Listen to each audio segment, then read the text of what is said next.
அல்லது பலாப்பழம் தைராய்டு சுரப்பி ஆரோக்கியமாக இயங்குறதுக்கு மிகவும் அவசியமான சத்து காப்பர் சத்து.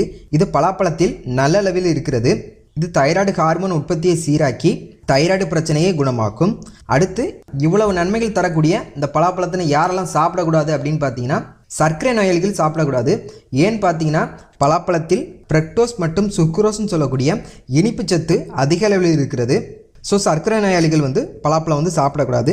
அடுத்து பார்த்தீங்கன்னா, கர்ப்பிணி பெண்கள் பாலூட்டும் தாய்மார்கள் பலாப்பழம் சாப்பிடக்கூடாது, மாந்தத்தன்மையை ஏற்படுத்தக்கூடும். அடுத்து பார்த்தீங்கன்னா, உடலில் அலர்ஜி பிரச்சனை இருக்கிறவங்களுக்கும் பலாப்பழத்தை சாப்பிடக்கூடாது. என்ன நண்பர்களே, இன்றைக்கி இந்த வீடியோவில் சீசனில் மட்டுமே கிடைக்கக்கூடிய இந்த பலாப்பழத்தை சாப்பிட்றதுனால கிடைக்கக்கூடிய நன்மைகள் என்ன மற்றும் குணமாகக்கூடிய நோய்கள் என்ன மற்றும் பலாப்பழத்தினை பற்றின பல சுவாரஸ்யமான தகவலை இந்த வீடியோவில் பார்த்தோம்.